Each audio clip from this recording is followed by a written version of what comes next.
let's go. Let me throw away my phone, maybe. No, we can keep it. I don't know if we should keep or. Oh, I It's guess on you the don't table, see it doesn't them. matter. But can that see it? Oh my gosh. This is being recorded right now. See, and you should capture your. Oh my god. Oh yeah.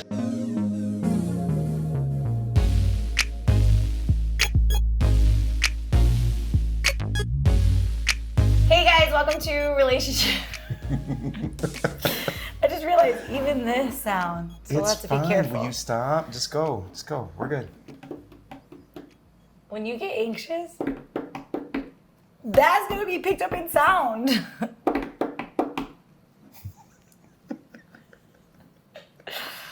Somebody take him. Somebody claim him.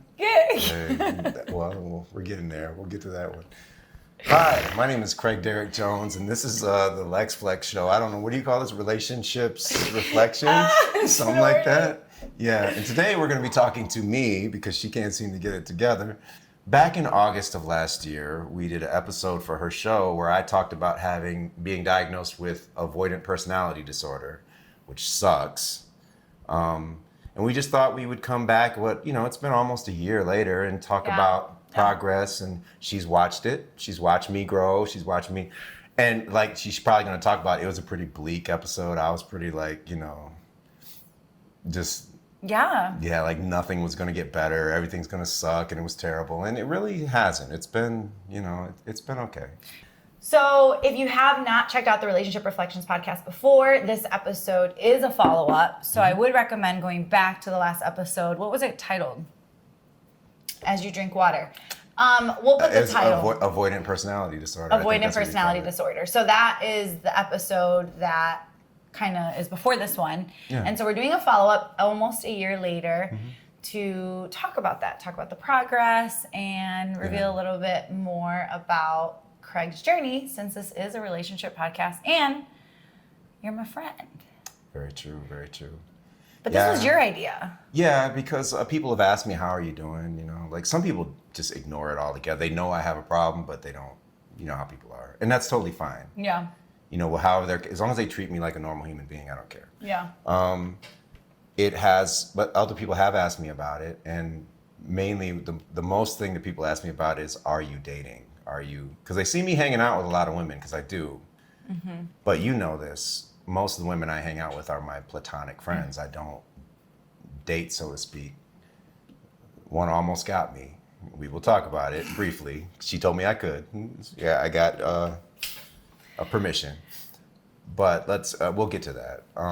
So yeah, the first focus, I guess, of the episode is a follow-up. Like, how did you feel when we first recorded versus how you feel now? And then we'll do the update on relationship in general. So when you first got the diagnosis with avoidant personality disorder, how did you feel? Well, I felt horrible because I had been doing a lot of work on myself, trying to get better in life, in general. Because my life was going well professionally, but something was wrong. I was lonely. I couldn't talk to people. Once I found that out, and what that is, it's like a genuinely like you just have this inferiority complex times 20. It's like you don't feel like you're welcome anywhere. You feel inferior to others. You feel like nobody wants to talk to you. Like I wouldn't go. People would invite me to go play, and I wouldn't go because I thought deep down they just didn't want me there. Even though they could invite me, and I still wouldn't go. Yeah. I could be at a place talking to someone and they were loving me, and I still would leave before they could have a chance to hate me, because it was like I would disqualify myself from everything. And I didn't know I was doing it. That's the problem with the disorder. It happens and you don't even think about it. Once my therapist at the time, when she told me about it, I was depressed. I hated it. I sucked because I was like, it doesn't go away. It's always there. And I just thought my life was just going to be horrible,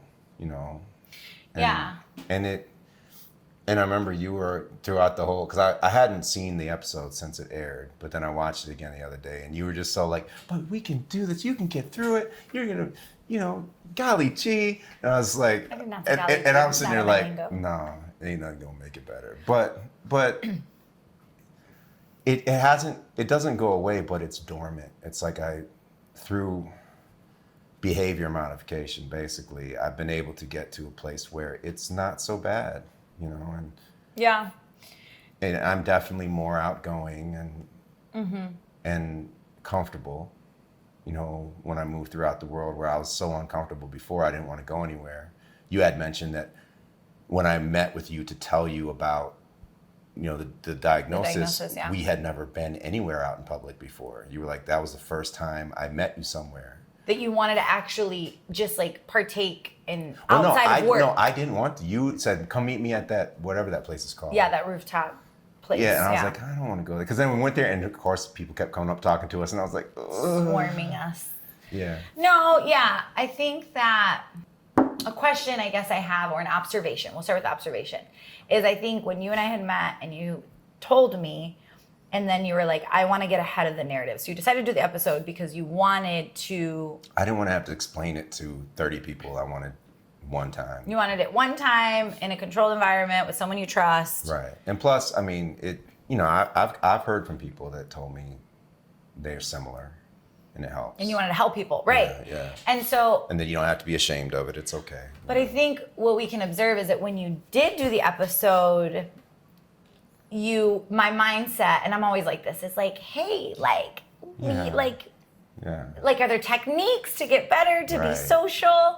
And you're very much like, no. Because everyone's so different, you have no idea. Yeah. I did develop a way to handle it. Yeah. Because I only went to the shrink about, is that offensive to call them shrinks? Yeah, I would say therapist. I only went to the shrink about 3-4 times. What do you call them, shrink?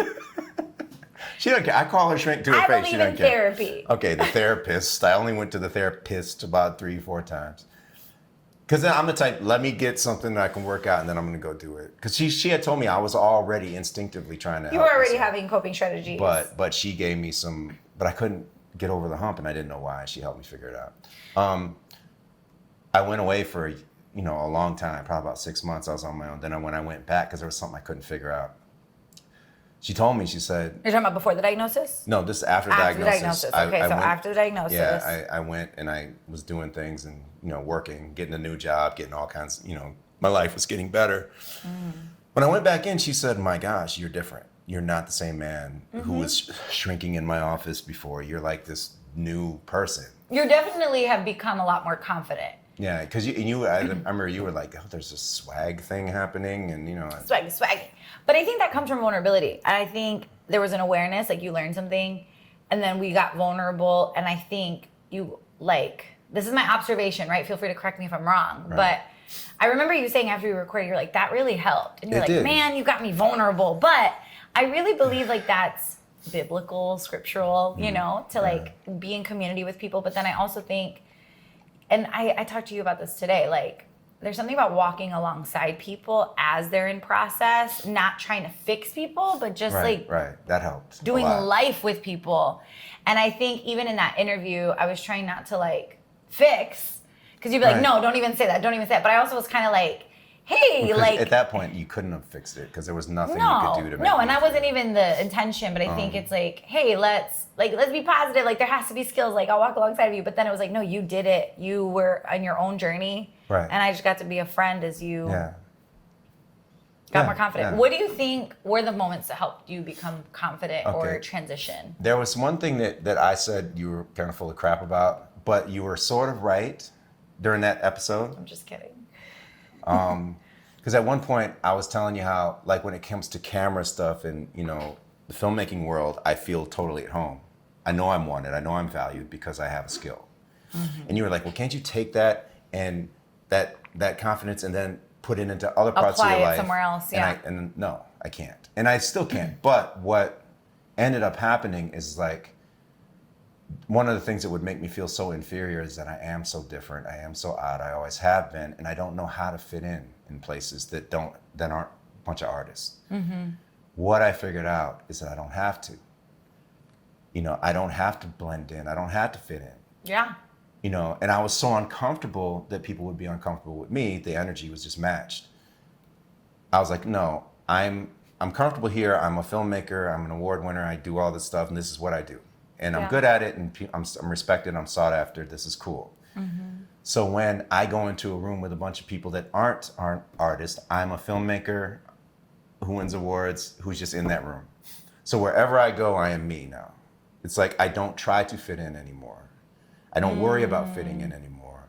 And I tell myself, sometimes I have to because the disorder's kicking in. I'll be like, I'll walk into a room, I'm like, I'm Craig Jones. I like to work cameras. I like music instruments. I walk in, and that's who I am.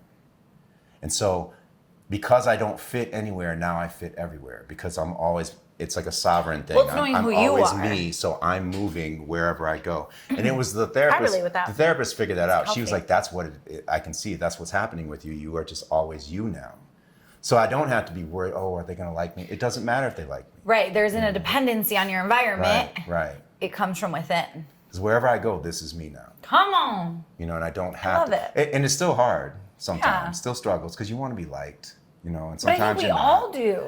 But I think we found all out do. that when I resist that little thing that wants to destroy me, and I just be who I am and what I am, odd or not, Right. I am liked. It's very rare I go places where I'm not liked. Sometimes, but you know, you can't please everybody. But I'm a lot more well-liked now and respected than I was before. And it's just because now everywhere I go, I am me. Because you're owning who you are. Right. And it works. It's good. You know, so you were right, sort of, and I was wrong, sort of. About what? Just 'Cause I was like, becoming no, more secure, no, being no. better, You're like, can't healing? you take that and apply it somewhere else? I'm like, no, it doesn't work that way. Well, I think anytime you do anything newer or something that challenges us, I believe weaknesses can be built upon. You know what I mean? And I think this is different. There's barriers.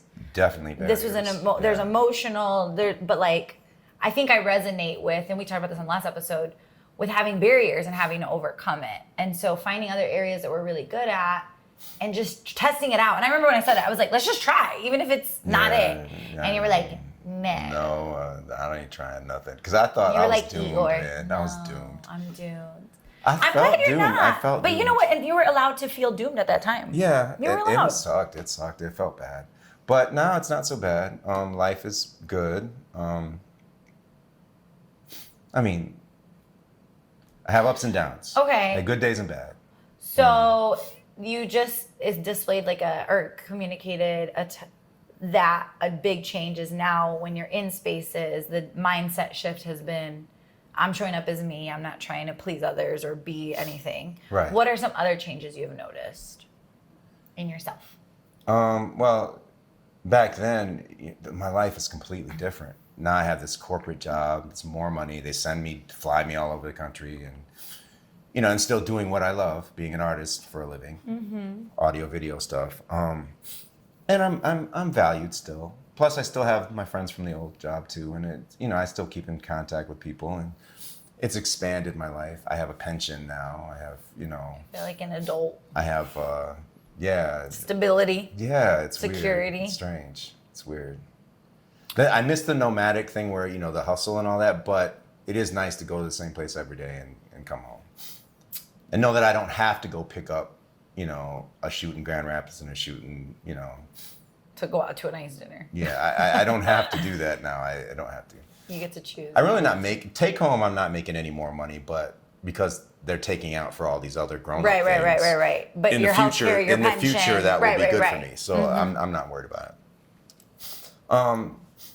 But the biggest change has been just how people react to me, because now that I'm a little more comfortable in my own skin, they're not uncomfortable around me anymore. That's fascinating. Like when we went to, people don't know, we made a cinematic poetry together. video. Yeah, project together, and It's my poetry it film. played at a film festival. And Played at a couple film we went there. festivals, Well, but we the attended local one. one, we went there, and Yeah. my friend Amber was there with me, more support. It's called Spiritual Warfare. Go check it out. Yeah. And you did a Q&A afterwards, where the audience asked And pulled questions you and stuff. up. Well, no, this is the thing. She was impressed because she's known me throughout all this, and she saw me say, you just got up and walked up there on your own. Jason came and gave me a mic, and I got up, and no one said anything, and I just went up there and sat down. She's like, I've never seen you do that before. She's like, That's awesome. and she said, you were just so calm with that. I was like, that's my element. This is your zone. But I take this is your that, strength. but I Yeah. take that zone everywhere now. So now I'm not worried about speaking and all that stuff. I love that. And that's I'm still a misfit. I still am. But so am I. but it's not. It's, We all are. But I don't care now. In a different way. It's not as bad. That's real. I guess not everybody. The biggest change has been my dealings with women.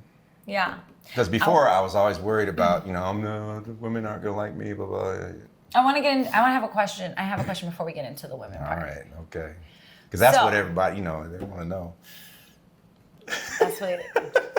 Relationship, Relationship reflections. Yeah. That's what y'all want to know. Relationship reflections. The relationship elements, but whatever. It's okay. The it's question casual. that I have, and this is more like I'm pulling out a world, like I have a thought. Okay. Let me figure out how to phrase it. Okay. Do you think that we as individuals influence society, or the society influences us? Like, is part of our happiness the way we interact with the world, or the way the world interacts with us? Because that's a theme I'm hearing. I know that's so big, but like, ask me again, because I can't keep up with it. My brain's not working. So you were talking about like, hey, the way I've interacted with the world has changed. Like now, instead of wanting them to change, I kind of like change my perception of me, and then you're like, everybody's liked me. I didn't want them to change. I just felt like I was supposed to change, and I couldn't. I couldn't. I'm just not built that way.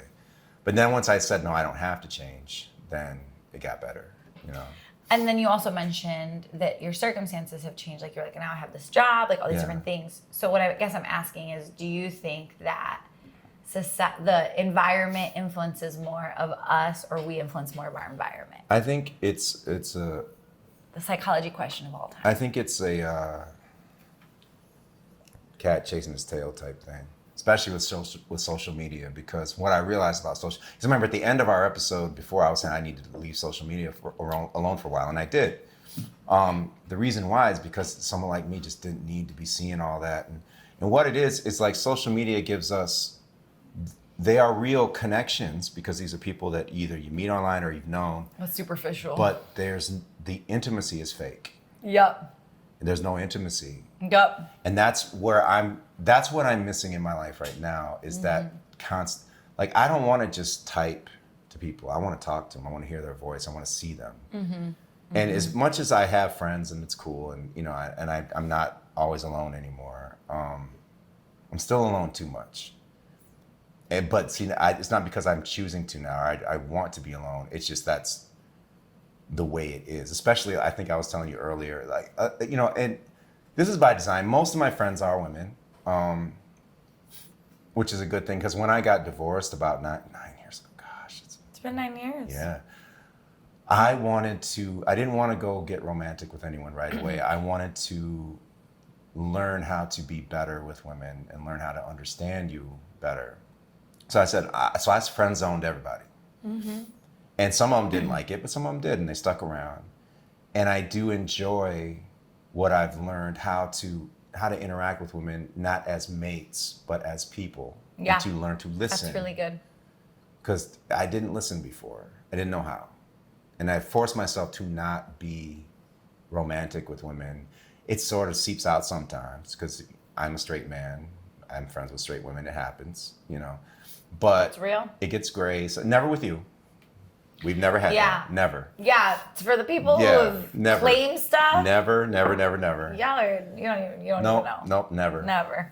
That's probably why we could even do these episodes. Yes, that's my girl. I love that too, because I had something bad yesterday happen. I needed you to be my female friend today. That's what I needed. We went and talking.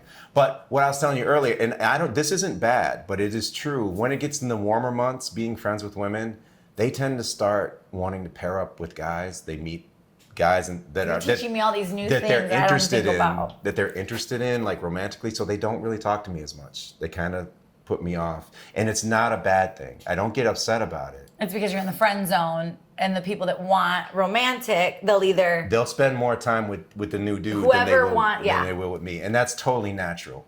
And I don't get mad about it. I used to just wait, because by winter that dude messes up and they come back anyway. But I'm just speaking truth.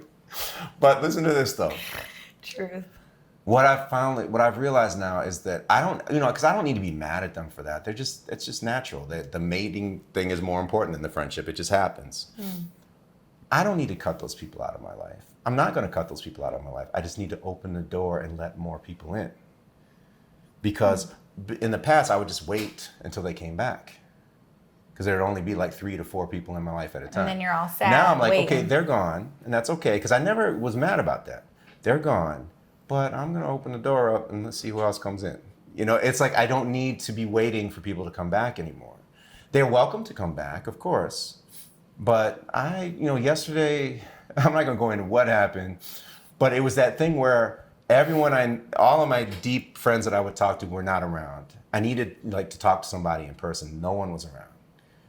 And I remember I'm just gonna go home, and I was driving home, and I couldn't get to my house because they had the street all tore up because something happened. You should talk about this. The water main broke. I couldn't get to the street to my house, so I couldn't go home, and I had nowhere to go. I was like. And then you were gonna do something reactionary. And I didn't. You told me not to. And I said, sometimes. This is the only one of my friends that tells me not to do stuff. She's this is a wisdom point for everybody. I'm not gonna give details, but when you feel down or lonely or something happened that was not expected. Yeah. And your mind wants to run to someone romantically, make sure it's not a reaction. Make sure that's a conscious decision instead of trying to heal something or just not. Because I think relationships, that's a really good topic though. No, and you didn't. You made, but we talked it through. I wanted to but call this her is though. so I real. wanted to call her because she's so cute. Okay, and she likes me. Okay, that leads to my But that's question. good. I couldn't say that a year ago. A year ago, I couldn't say that. I couldn't say it. That leads into the next section, right? But you wouldn't let me call her. See, that's some bull, man. It's okay to call somebody, it's right, but when you're consciously aware, okay, I'm ready to date. This is who I want. I'm interested. I'm going to pursue. Not reactionary because I'm lonely. The foundations are super different. I wasn't lonely. I just needed somebody to talk to, and there was no one. I wanted to go hang out with somebody who, it's rare that I need human companionship. But I did, and I couldn't get it, and I couldn't even go home. That sucked. I was sitting on the street in my car like, this is horrible. What about the male friends in your life? I don't really, I have them, but I haven't really spent a lot of time with them. And what about increasing those friendships? I spent so much time trying to re-educate myself to how to be with women that I kind of, and then it just turned out most of the people I met in my new life, this industry, because when I got divorced, I was starting this new life in the industry. In the media world, and they were just mostly lesbians, women. And I befriended a lot of them, and it was cool, and I loved them, and and what was great, and this, you included, the women I met, you're all like half my age, so I'm not tempted. It's like, I like women my own age, late 40s, early 50s, So I built these amazing friendships. Slipping those things in there for all of the girls interested in women. Late 40s, early 50s.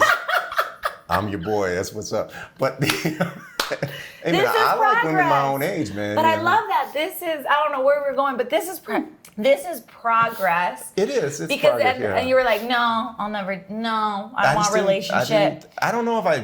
But it's cool because it's been like a year. I'm trying. And the fact that the desire is growing, the fact we're able to have these conversations, the fact that you know what I mean, like that's the confidence, all of those things. That's so cool. It's growth. Yeah.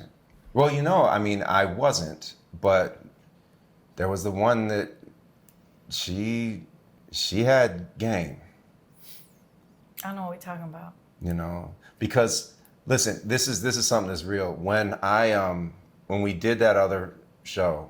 The other episode, and when we were done shooting it, and you were like, afterwards, you had said to me, people are going to be hitting you up after this episode. Women are going to come at you. Because women like vulnerability. I thought you were full of crap. I was like, they're going to think I'm troubled man they want to heal. And it's like, no, women love vulnerability and honesty. There's something about that word vulnerable. Every woman I talked to, whether they were just my friend or they were trying to get something else from me, all of them said that word.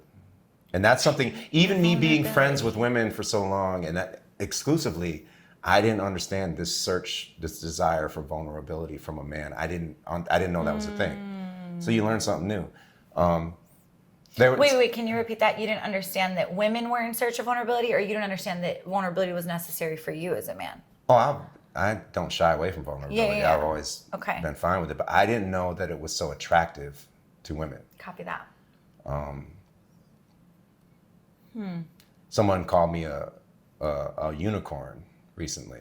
She said, you respect women, you're vulnerable, but you're still a man. You're still like, and you care about what a woman feels and thinks, Those things are really just important. about as much. Yeah, but here's the thing though.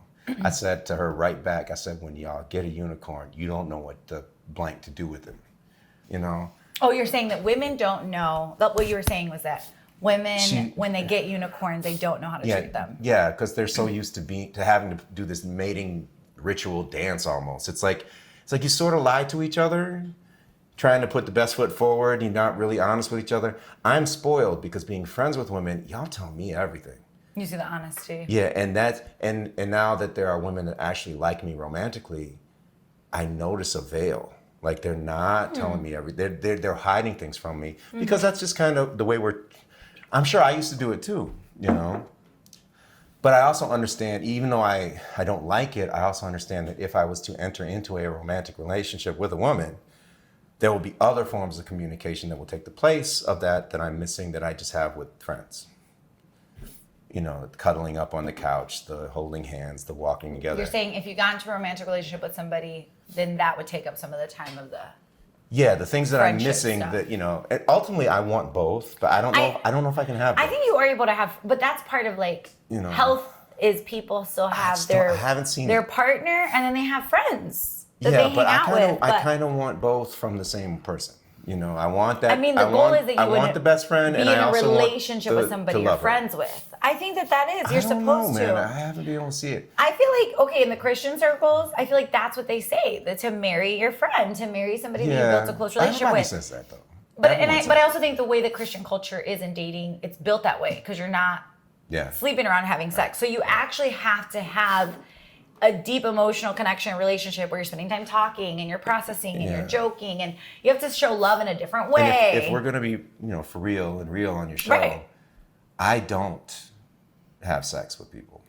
Yeah. I've been celibate for years. But I've been getting to know them, and that has been confusing for some people. They've been like, why aren't you trying?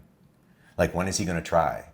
And it's like, no, I want to know who you are first. I want to talk to you. I want to know you on an intellectual level and an emotional level. I think that's healthy. But it is healthy. But it's countercultural. But it's not what people are used to, and they kind of freak out a little bit. But see, that makes them just want to be my friend though, and nothing else. Because they get used to, people get so used to, Craig, you know. You're naming something that's really real, because I feel like that has happened for me, right? And all of a sudden then they're like, oh, you're not sleeping around, then peace out, Girl Scout walkout. At least the women are like, I'll still be your friend, you know? Yeah, because they want. But for guys, they're like, deuces. A lot of women, I hate to say this, they want the dude who's going to objectify them more than the guy that's going to listen to them. But I think the right one.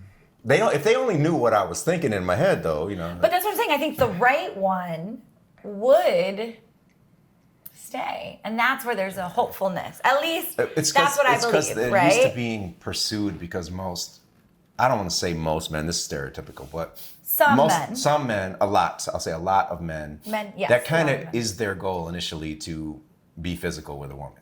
It's not mine. My motivations are just different. It's not that I don't want to. It's just that because I had some history with some crazies, I want to know that you're not crazy first, you know, and I think that's healthy. It is healthy, but it's not normal, and people don't always realize it until they've already friend zoned me, and then they get with somebody else. Like, God, he was a jerk. Why didn't I get with you? I was like, you could have, but you didn't. But it's okay. That's kind of the way we have to deal with things. To learn and to grow and to evolve. But it's what you're saying, I feel it deeply, because I'm like, that's so true. It's just true. There's a battle, but I think it's because there's things, it's an unknown portion. It's like, I don't know how to maneuver in this way if I don't live that way. Where I think, and that's even interesting, right? There's always going to be a battle or a tension or a hard, but choose our hard. So when there's, like, in the Christian circle, it's like, these are the boundaries. You're like, it's still hard. Right. But this is the boundaries. But then in the non-Christian circles, it's like, hey, this is my boundary for a different reason. It's because I want to get to know you. I found that a lot of women aren't used to a man having boundaries. They're kind of like, because we'll just do anything we can to get in your pants, and I don't want to do that. You just said something. And I'm like, no, I'm not. They're like, because they'll be thinking, oh, Craig's such a nice guy. But then until I say no to something, and they're like, wait, nice guys don't say no. I say, no, I'm a good guy. I'm not a nice guy. I'll tell a woman no if I don't want to do something, or if I'm not comfortable. And I think that's no. health. You know? I think everybody, girl, guy, whatever. But they're just like, relationally. what? Really? You're telling me no? It's like this woman that I'm going to talk about. But I think that comes from independence and knowing yourself and being able to communicate. Because I've been alone so long. And maturing. Yeah. I used to be afraid to say something wrong. Now I'm really not. And tell me if I'm wrong. Is it also though because even for me when I struggled with no's, which I have, it's because I really want the yes from the other person. I want to be well liked. So the motivation is still I want you to want me, and I'm people pleasing. Well, dude, I went so many years with no connections of any kind. I was a now dad and a camera person. You're able to That's be like, nah. I was just kind of like, no. At first I was like, anything you want. I'm just happy to have you around. Yeah. But then it was like, no, this is making me unhappy. I don't want this. And luckily, I hate to say this, luckily I had some bad experiences. Yeah. You know, right around the time I had my diagnosis, I was like, you know what? I don't want this. So I said, I'm gonna go back to being friends. And I used to make this joke that I friend zone myself. But you know, the truth is, because it makes people laugh and I want to be liked. Truth is, if I friend zoned myself, that means I'm friend zoning women. Right. That's good self-awareness. And once I realized that, I was like, oh, I friend zone women. That's what it is. And I have my reasons. Yeah. But like I said, this one that was able to sort of get me close to a romantic place, she didn't let me friend zone myself. And because she had seen our first podcast where we were talking about being, you know, just friends and working together, kinship and all that. But she hadn't seen the avoidant personality one yet because it hadn't come out. But she just loved watching us talk so much. She called me up because I knew her. She said, hey, I want to learn how to be friends with a man. You need to teach me. You know, I was like, okay. That didn't work. She started liking me. But here's the thing, though. Once she saw the avoidant personality disorder episode, that she would like me less, but she liked me more. She said, because you got your stuff, but you know it. She said, do you know how many people are? Because she's my age. She said, you know how many people our age don't know that there's something wrong with them? Like you actually cared enough about yourself to find out what the hell is wrong with you. I was like, okay. But, I think vulnerability and self-awareness are always going to be attractive. And because I'm never going to find myself attractive ever. I just don't. I rebuke that in the name of Jesus. Hey, no, it's okay. But she did. She found me attractive. And she's like she works out every day. She's a very good looking woman. I was like, what do you want with me? And this is how she sort of got me because. So is that what we're going to get into? We're going to talk about this? We're going to talk about this. Okay. Briefly. And I cleared it with her. Because I'm still friends with her. She's cool. Episode. She said, but this is how maybe like if anyone is like me, I want them to hear this because this is real. I learned this when I was with her. Women would always try and convince me of stuff. They'd be like, but look, people tell you have a nice smile. People like your voice. Women like you, and they do. But you can't convince me that I'm good looking or that I'm not hideous. I just feel that. That's in my core. It's in maybe the disorder talking, I don't know. This woman didn't try to convince me of anything because I was trying to talk her out of liking me. For like 2 months, she was coming at me and I was trying to talk her out of it. And I would say, but look at you. You go to the gym every day, you work out. Look at me. I mean, I've lost weight, but I'm still a house. You know, I don't look good. I'm old. And she's like, Craig, I know what you look like. And then that was it. There's no debate. There's no nothing. And I couldn't argue that. How did that make you feel? It drew you in? It made me stop in my tracks like dang, she's good. Because I couldn't fight it. And I was so used to being able to parry and, fight off. I was like, I can't argue with that. Because at that point, there was no convincing. She was assuring me. That was assurance. And if I don't think she meant to, but she cracked the code. That's how to get somebody like me, because you're not going to be able to convince me that I'm attractive any more than I can convince you that I'm not. The one thing because she was like, I hope in our time together you learned that you're beautiful inside and out. I was like, nah, I ain't learned that. She said, I hope you know that you're really attractive. I was like, no, didn't learn that either. But what I did learn, which I didn't tell her, which she's going to watch this and know, is that it's not up to me. It's not up to me if a woman finds me attractive. I can't talk her out of it any more than she can talk me into it. It's not up to me. One time I was talking to her on the phone and I hung up my son Devin. He came out, Dad, you are so annoying. That was the worst anti-game thing, because I was trying to talk her out of liking me. He was like, what are you doing? I was like, dude. Good job, David. I was like, Shout out to David. He's just laughing at me like, what the heck's wrong with you? But yeah, it's for like 2 months she tried to get me, and she did after a while because I kept telling her, no, there's nothing gonna happen, nothing's gonna happen. What happened? She's like, yes, there is, something's gonna happen. I was like, no, there's not. But then by the second month, she was like, you like me, and I had been saying no, I don't, and she'd be like, you like me? I was like, do I? I think. What? She was just persistent, and she was cute, so it's not like very cute, well preserved. Oof. So what happened? But I mean. Hey man, she knows what she looks like. Well preserved. That's a new lingo. I'm gonna get stickers. No, I'm gonna get stickers. That's my new merch. I called her that, and she loved it. She thought that was the greatest thing ever. But no, she's a really cool person. I'm gonna call her VIP because I don't want to say her name. Okay. VIP, and she cracked the code. She didn't know it, but she cracked the code. She got me. So you felt like reassurance was a step that was necessary to take a leap of faith to do relationships. Not even reassurance, just assurance in general, man. Because I just, You know what, Craig? I think that that's so good, and I think there's some people that could relate to that, even who have their own barriers. And she had said to me it was new for her too, because she said because she's hot, man. She was used to men chasing her. She was like, you don't pursue me. I don't really know how. I'm not comfortable with this. But I like you, so I'm gonna keep talking to you. And I was like, good for you, I guess. So why didn't it work out? I can't tell you that. Okay. But for the first time, it didn't have nothing to do with me. It was like it's something that she had to work out, and that she still kind of has to, and it's fine. And you're still grateful for the experience. The relationship was, PG. It never got R-rated. It never went crazy, and Did it get PG-13? I want all my reaction shots in this video. I guess you would have to ask her about that. I don't know, but okay, VIP. There were comment below VIP. There were no complaints. Everything was good. But she just had to put the brakes on, which was fine, because I didn't expect her to stick around anyway, because me.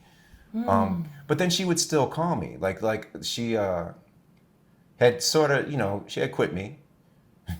But people hate it when I say that, but that's how I say it. She quit me. But then she had like a bad day at work, and she called me. And she had a bad day at work. She's like very high up in her Do you still want her? No. But she called me up, and she was like, Craig, I just need to talk to you. And that made me feel good, because she needed just me. She needed to, that part of me that knows how to calm people down and knows how to talk and be present and be real. Something that you told me I was a while ago. So that what you liked about me, I was present. You're present and real. And then she had a tragedy happen, and she called me, and and I was there for her, and I'm her friend, and I'm okay with that. She didn't break my heart because she wasn't around long enough, but she kind of cracked it a little bit, which was good, because then I knew that it wasn't broken, like it still worked, But she wasn't even on my radar. There were other women trying to get with me, and I was doing my disorder thing and kind of, shucking and jiving, Matrix style. But she kind of did a leapfrog over all of them and just got right out. I was like, I didn't even see her coming. She just got in there and got under my skin. And you think that the formula was assurance? Yeah, she just knew how to talk to me, and she wore me down, Yeah. And when it had to end, which was fine, like I said, I wasn't broken up about it. It was an easy conversation for me. It wasn't so much for her, but for me, I was like, it's okay, I'm all right. She kind of lived far away. I'm not into the long distance thing anyway. But I do like the fact that I think she just texted me yesterday that there's no bad blood, and it's still good, and there was no fight, there was no anger, there was no resentment. It was just, if you were to ask, if she told me she still likes me. Yeah. But just there's things that it didn't work out. And honestly, I was like, yeah, you should probably go fix that and work that out. But it was the first time, and I kept telling her, but did I do anything wrong? She's like, no, nothing. And how'd that make you feel? It made me feel pretty good. Two things. I think, one, it's a cool observation to go from the last episode to now. I think it'll be really clear differences, even in the freedom and the way and in the manner in which you're talking. Like, I'm not having to pull stuff out of you. You're leading your own conversation, right? Which I love. That's because you're my that. homie. I mean, you were then, True. but now we got a whole nother year of, because we had just kind of become really close then, and now there's been this whole more of doing life together, for sure. Yeah. And then the second thing that was coming to my mind is I think everybody longs to be seen, known, loved, cared for. But when I hear assurance, I think about it's the assurance of I see you, I know you, I'm not trying to change you. Right. And I think everybody needs that. I wonder if she kind of as a formula for sometimes I would relationships. wonder if she, and I don't know, I'm assuming this. Yeah. I would wonder if she wished I was a little more normal with that, and that I was a pursuer. You don't know that unless you ask. I don't know if I'll ever be a pursuer. I don't know if I have that in me to pursue somebody. You kind of have to meet me in the middle. I'm not the guy like who's 50-50 or like 60-40? 50-50 now. Then it was like 70-30. 30. She had to come get me. Because I wouldn't, especially her. But I there's mean, I was like, progress. there's no way this woman, this fine, successful woman wants anything to do with me. That's how I felt about it. But she did, and I'm glad she did. You know? Can I ask you a question about maybe society and men? No, like. No, I've told you all I'm going to tell you about men. It's fine. Do you feel the pressure of like society when you said 50-50? Do you feel like there's this pressure that no, men are supposed to do the 70 and women are supposed to do the 30? Like, what do you think? That's why I went back to therapy, because I was starting to get upset about something. I couldn't figure out what was bothering me. And so I went back to the therapist and we talked, and she figured it out because she's awesome. She said, what it was is that I was feeling a lot of pressure from people, because people knew I was hanging around women again that weren't just my friends, women that wanted more. And I was getting a lot of flack because I wasn't capitalizing on that. I wasn't having sex with women. I was still just talking. You're getting to flack from who? The men? From everybody, men and women. Feeling like, hey, giving me flack. Like, what are you doing? Why are you waiting? Why aren't you? You're broken. You're anorexic. You're this. You're that. I was like, no, I don't think that's it. And I was starting to get angry about it. And I went to her, and she's like, and I guess I just needed somebody to say this to me. What she said. She said, Craig, what you value in a woman is different from what everyone's telling you you're supposed to value. So there's nothing wrong with you saying no. There's nothing wrong with you wanting that emotional and intellectual connection before you feel comfortable with doing anything else. Yeah. And I just needed somebody to say that to me, that I'm just not interested in meaningless sex. I'm just not. And I don't like it. I don't want it. I don't want anything to do with it. And I'm not interested in doing it with somebody right away. So it's kind of like, that does make me a unicorn, I guess. But I hope other men see this and go, man, he's naming what I feel. But I really and that's great for those men, but I gotta warn those men that you got a rough road ahead of you, because nobody expects you to be that way. They want you to be the other way. See, but I don't know. Because I feel like I really value emotional depth and connection, and obviously I live by the Christian principles, right. You know, so I'm not trying to sleep around. Now, I'm not sleeping around. Just name it. Yeah, I want to make sure, no, say that. I am Own not that, you know. sleeping around. Own that, you know, own that. Like, I'm trying that. No, you're succeeding.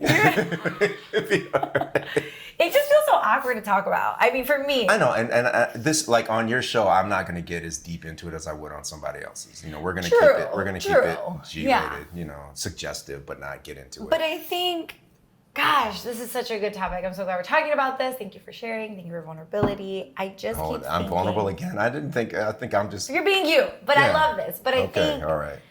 I actually think there are many women who long for a man to emotionally, spiritually connect with them before physically. But I think our culture has flipped intimacy. Yeah. Because I believe the biblical standard is to know somebody emotionally, spiritually. You're supposed to be spiritually connected, right? And then this physical experience, sex, is supposed to come from covenant of a marriage. So it's a commitment. And that's a whole spiritual thing too in itself, because you're bonded together, and that's scientific, right? But I think that society, and I'm not going to blame dating apps, but I think dating apps have a contributing factor to pushing the same narrative of hookup culture and Yeah. find what you want now. And you're almost living by the flesh first instead of the emotional. And, you Because know, it takes a lot of discipline. There are studies showing that that's really depressing people, that they're wanting more. And you have the, like, your culture, your not sustainable. Like your age group, like, catch feelings like it's a disease, that type of thing. It's like, what are you talking about? When I listen to pop radio, I hear, I want to have sex with you, you hurt me, blank you. It's all adversarial. In my day, we were like, I love you. I want to get to know you. I want to be with you. There was a difference.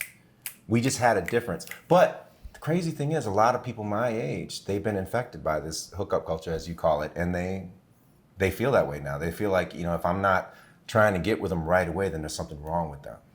And I think the long-term repercussions are going to be unsatisfaction and lack of happiness or sustainability. Right. Like, the physical attraction is not sustainable. Yeah, that's true. People change. Yeah. So I think part of the emotional and spiritual. It can be there, but without the emotion, it's not going to. Without the emotional and spiritual, I don't know if it can. I think there has to hit a peak or a plateau at some point. Right. Yeah, I get you. I feel you.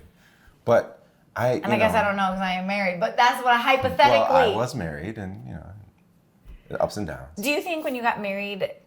And feel free if you don't want to talk about this, we can just not put it. But do you think when you got married that you were seeking the emotional first? Or do you think that has changed now? I was a different person then. So, okay. 9 years ago. I hated myself then. So I couldn't love myself unless someone was loving me, and that's hating yourself. So I'm such a different person. Like, my ex-wife loves me now. She hated me when we were together. And I get it. I ain't like her neither. But we are so fond of each other now. And it's, a lot of it has to do with me. It's just, I'm different. I couldn't be loved then. I can now.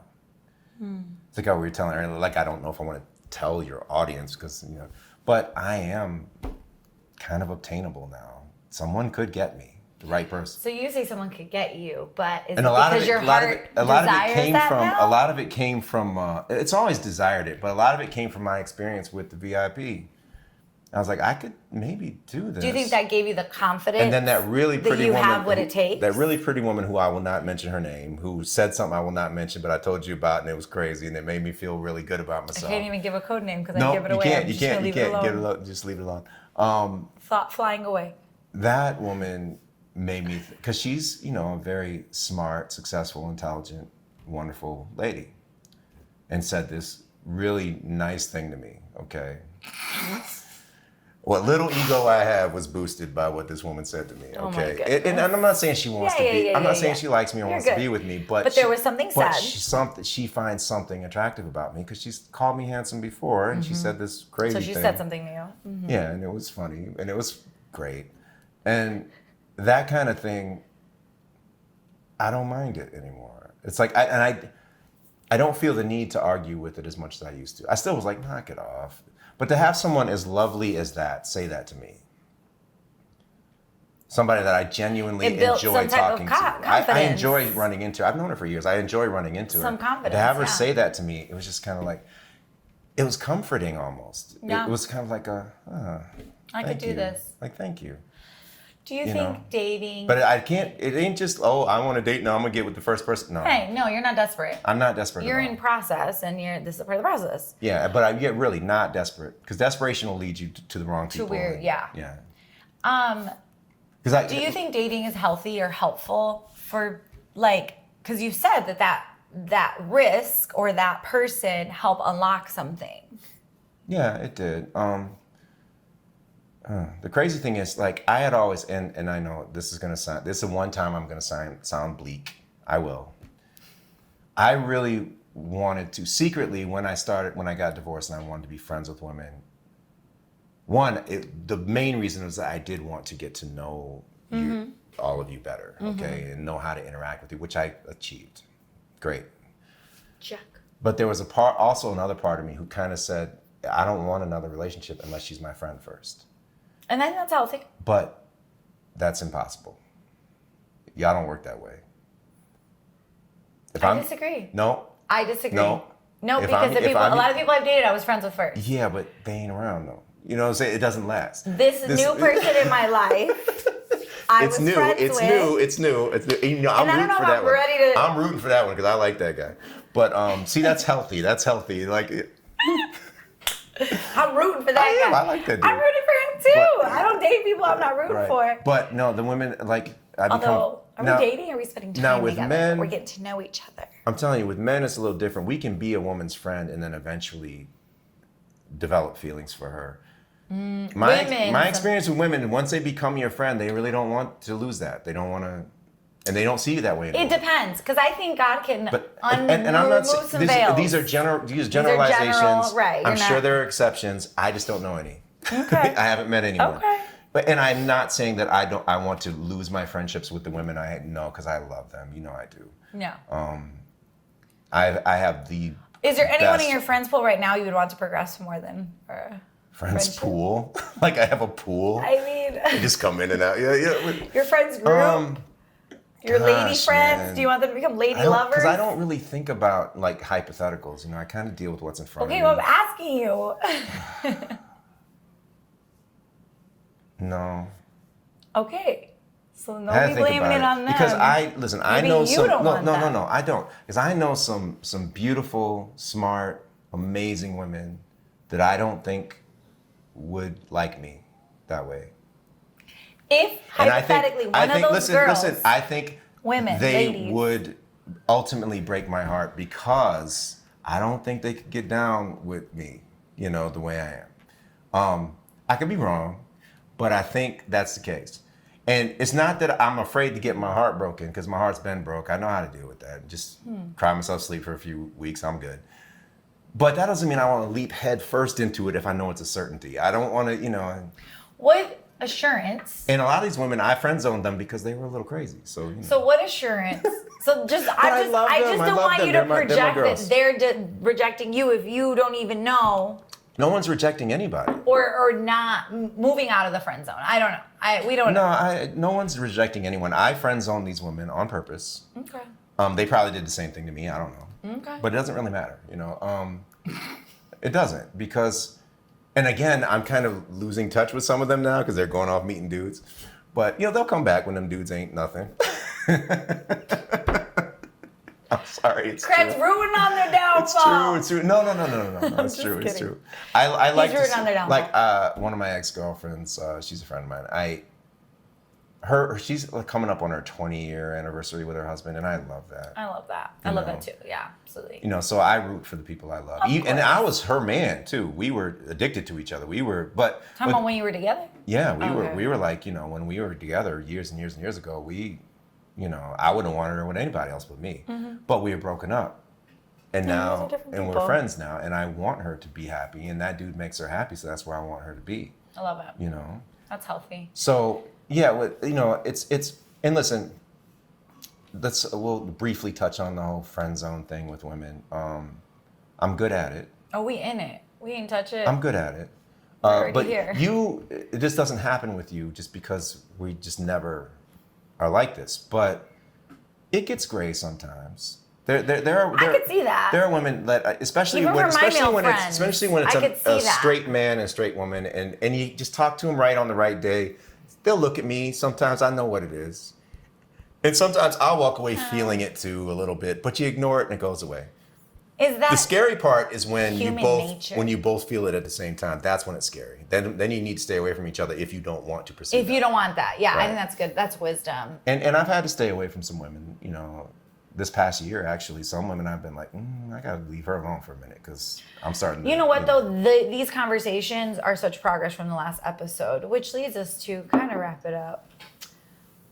Are you ready for a relationship? Is that what I'm hearing from Craig Derek Jones? That you want to get caught? Maybe caught. You want to get got and caught? Darn it! This is camera cut. Okay. Yeah, you were asking me about because we had to cut and the cameras ran out and stuff. Are you ready to be caught? Are you ready to date? I don't like the caught thing. I've already dated. So, that's true. You already dated. Because she told me, I said, so were we seeing each other? She's like, yeah, you can tell people we were seeing each other. I ran into a friend of mine from high school because I knew her in high school. I ran into a friend of mine from high school the other night. And I told him, I was briefly seeing. He's like, you were seeing her? What the heck she want with you? I was like, I don't know. You know? I'm happy for you. I'm happy That there's was a good thing, man. That was progress. a good thing. I was like, she kind of brings my stock up a little bit. I love it. What do you want to bring up? I don't know what to ask Well, you to bring it you there. just asked me about if I'm ready for a relationship. Yeah. And the answer is yes. Okay. I still, not the standard traditional, I want to have somebody to spend romantic time with, to hold, to kiss, to hold hands, walk arm in arm. Keep it PG-13.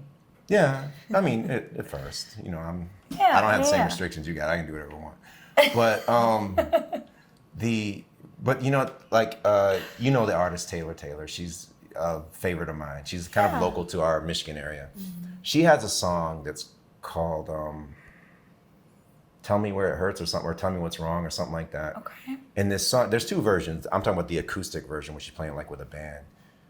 And she's a friend. I love her music. And this particular song, I think I told her this last time I saw her. This particular song, it's just about, she's like, tell me where it hurts. Come, let me wrap myself around you. Let me take care of you. Mm-hmm. That's all a brother wants, man. Just a woman, just when you just ain't feeling right, just say, come here, baby. I got you. I don't have that. I am that for a lot of my female friends, because they'll call me and say, Craig, I just need you. I need Craig time. Come over here and hug me. Yeah. Because I'm like a big stuffed animal, they're just like, Yeah.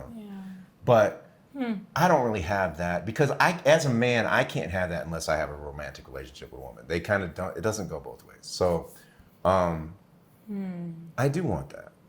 And there are some women I wouldn't mind being that way with that I've met. But I want to show you this. I want to share this with you. With everybody. Well, it depends on how this goes over. This is back before I got my diagnosis, when women were, for some reason, starting to talk to me, and I was freaking out. Because back then I was disordered to the 10th degree. I wrote down a set of rules for myself to follow. Interesting. Okay. And I forgot about it. But recently I found them again. I was like, dude, I was so prophetic. Some of this stuff. And this is coming from a place from a man who never thought, deep down, I never thought anyone was going to like me again. Well, that's why I was like, you even saying, I'm ready for dating. You weren't ready to say that a year ago. No. And that's what's amazing about the vulnerability and the process and the progress. And I just have to say, it's been an honor to be your friend and walk alongside and see the journey. But just literally being a listening ear, somebody you share with, it's been so cool and learning even for me. And I'm going to preach for a second and I want to hear this. Mm-hmm. Maybe I'll preach at the end. Okay. But that's and you're right. I'm so much different. But if people are savvy and they really listen to me, they can probably still hear it coming through, and it's still there. It's still there. No, I hear it now, and I have to prevent myself from correcting. I corrected one moment. You're like, no, and I'm like, okay. No, yeah, okay. It's still there. What are the set of rules that you would put before the recording? And this is the recording? Because value is very important. Before the diagnosis or before the recording? This is before the recording, before everything. I wrote this before stuff. the diagnosis. Because let me explain what I mean by value. There's love. And you can love somebody, but you can love someone and not value them. Being valued, if there's not value in the love, then I don't want it. Okay, let's read. Number one, you started with this. Love rules. Number one, love without value is not love for me. It is ownership and service. Mm-hmm. And that's all it is for me. And that's all I've ever had was ownership and service. So I'm in a position now, if I were to fall in love, I think I would love the way I've never loved before because I didn't understand this stuff. Number two, I can choose to love someone from afar without resentment if they disrupt the balance in my life. Which means maybe I do feel something for somebody and I'm not going to tell them. I'm going to let it be. It's not a good fit. Because they ain't right for me. No peace. And this is a good thing. Peace out. Right. Number three, no one can truly love me if they don't value me first. Kind of goes back to the first one. I also cannot truly love anyone if I do not value them. Real love does not exist without value. Love based on a foundation of value takes time to develop, so patience is mandatory. Ooh, come on, Craig. Dude. So good. I know, this is like, I wrote this crap. You're like, I wrote this before all this? I already knew. I think it makes me sad because this guy really wanted to find love, but now something was in the way. Something was in the way. But that's the barrier that you're overcoming. Okay, 4. Some people will love what I do for them, but will not really love who I am. They think this is real love. It is not. Don't resent them. Just leave them be. They are not capable of truly loving anyone because they equate love with service. It's like a transactional love instead of and that's true just unconditional not work with love. me. It doesn't And work for me. I mean, I don't think that works long term for anybody. And number 5, the most difficult rule. It's only 5 rules? No, I got more. But this I put down the most difficult rule. Okay. The type of love someone feels for me and its intensity are not for me to dictate. I have no control over someone's love for me. If I find that I love someone in a way they can't love me back, it's okay for me to take a break from them to readjust my feelings without any resentment or anger. They owe me nothing. It is also okay for someone to take a break from me if they love me in a way I can't reciprocate. They are not abandoning me if loving me in a certain way is making them sad or vice versa. Even if 2 people love each other differently, both forms of love are still valid and should be respected as much as possible. That's a tough one. That's a good one. Because sometimes you be feeling something, they don't feel it, or vice versa, but it's still valid. It's just you can't manipulate or control. You got to go away. You got to take a break. Really unhealthy. You got to take a break. And that's a healthy solution, is taking a step back, because if not, it can become manipulation or self-rejection and internalizing pain. You start getting jealous of, them and other people. Ooh, you don't want that. You don't want that. Good. That's a really good one. All right, number 6, because there's like 18 of them, so let's go through. 18? There's 14, I think. Okay. But they're short. I could do 14. No one is entitled to my love. It is mine to give for whatever reason I choose. I am not entitled to anyone else's love either. There you go. Very similar to So I used to feel entitled to return it. I don't have to. If I don't feel it, it ain't my fault you love me. Freedom to choose, yeah. Number 7. Good deeds and gestures are not always signs of love. They are often used by love bombers as manipulation. Real love brings feelings of peace, not obligation. Keep the eyes open. You taught me that. Mm-hmm. Craig would always discern the love bombers in my life. We ain't gonna talk about them. We ain't gonna talk about them. You. No.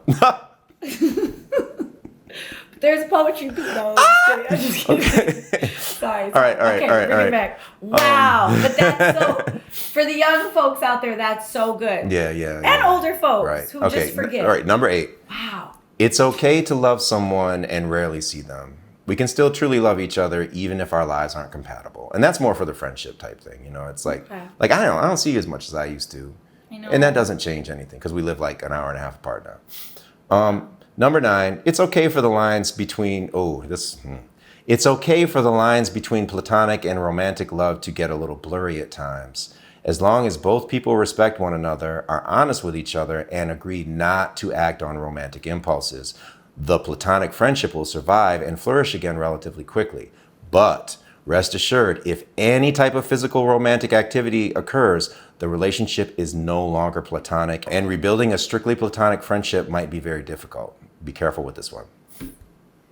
People think, we can do it once and be fine. No, it alters it forever. That's why I don't do it.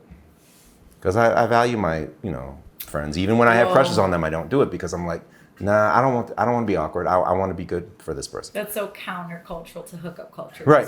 But that's good. Number 10. I am not entitled to have loved ones reach out to me in times of need. This was yesterday.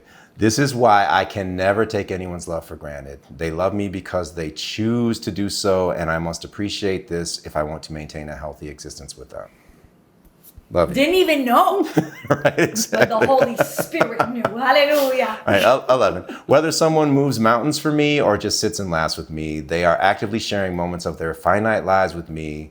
Their love for me is real and must be respected, valued, and appreciated. That's about respect. Okay, 12. Respect and understand the power of someone simply reaching out to say hello. That's why you keep fist bumping me. Right. 13. I am human and I will definitely break at least one of these rules. Once I realize I have broken a rule, I must work to correct things immediately. Do not wait for it to take care of itself because it probably won't. You know what, though? I love the grace already you established. Yeah, it's like, you're not going to be perfect. And this is the last one, and this is mainly for me because I am capable of writing music and stuff like that. And this is, and finally, Craig, you clueless idiot, for the love of all things eternal, do not write a song or a piece of music and tell a woman she inspired it if you don't want her to fall in love with you. Even if she's just a friend, keep that information to yourself and take that blank to the grave. And it is true.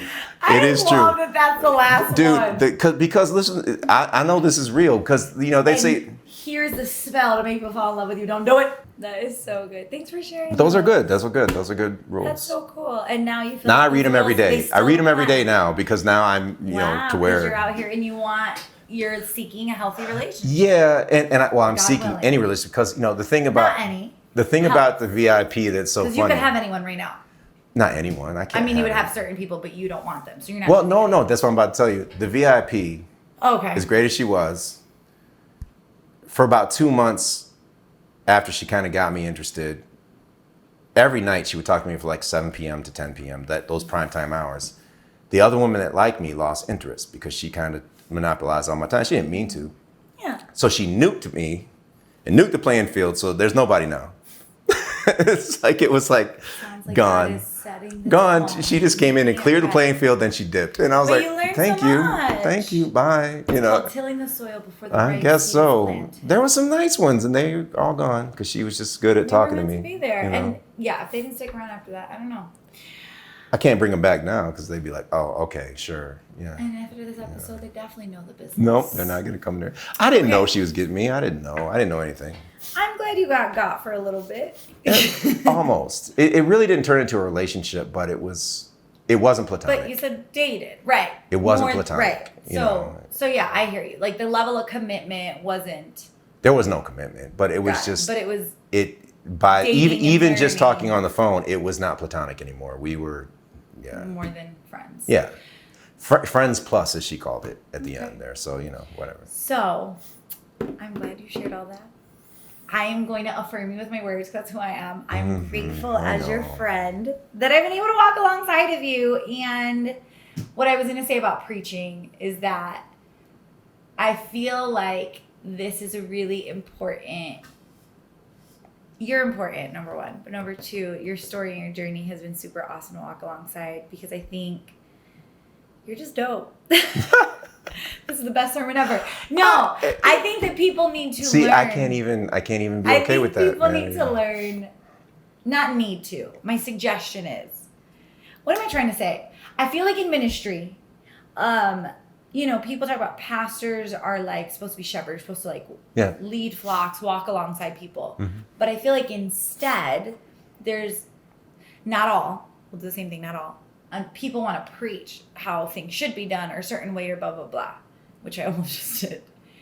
I think what's more important is to walk alongside people. That's what walking alongside people looks like. And I just think it's dope. I get to be your friend and you get to be my friend and you walked alongside me. And as I'm in relationships processing things, which is why I like you like this dude.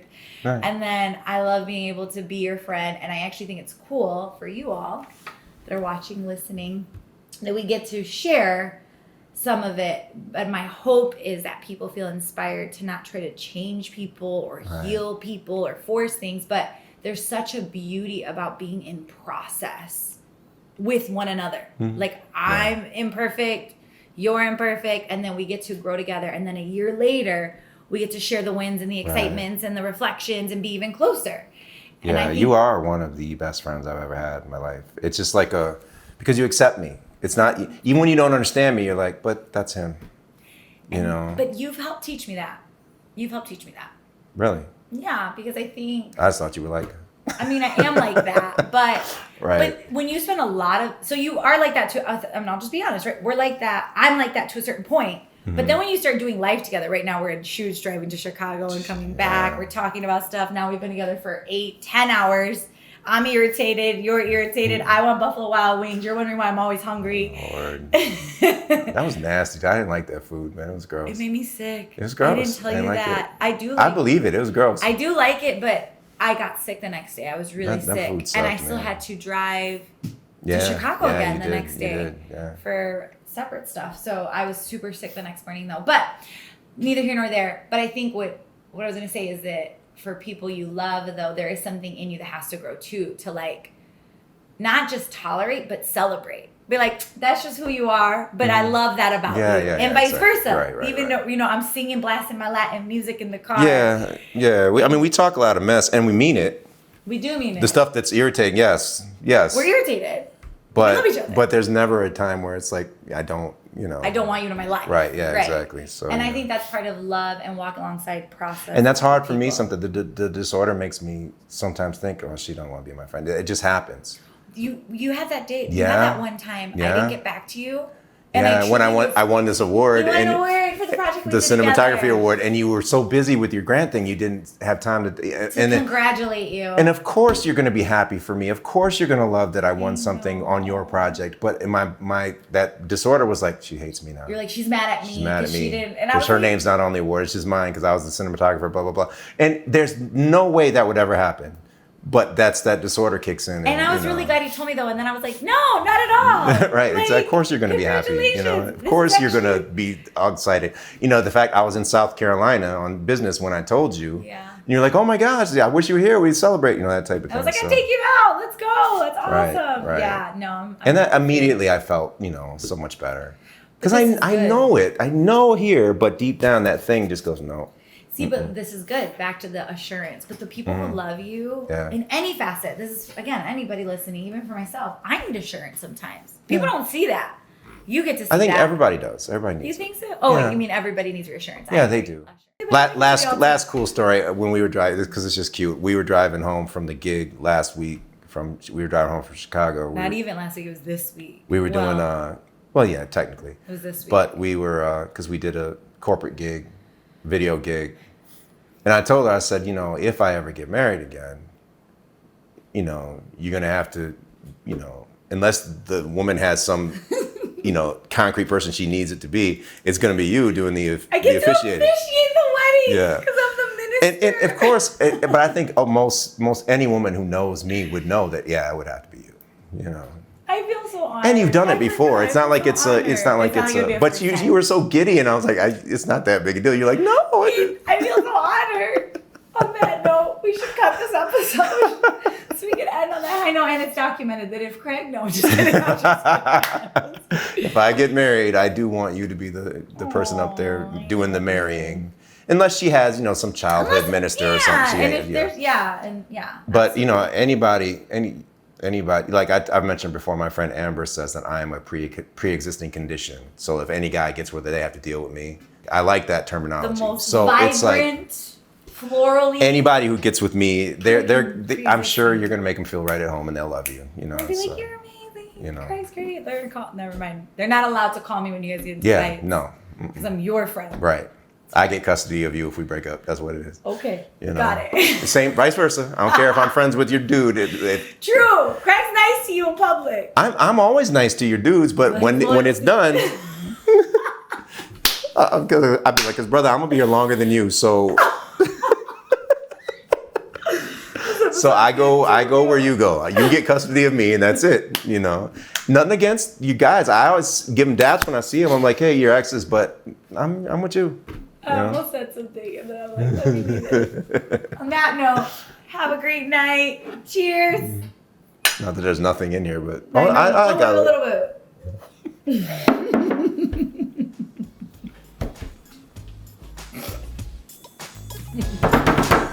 God.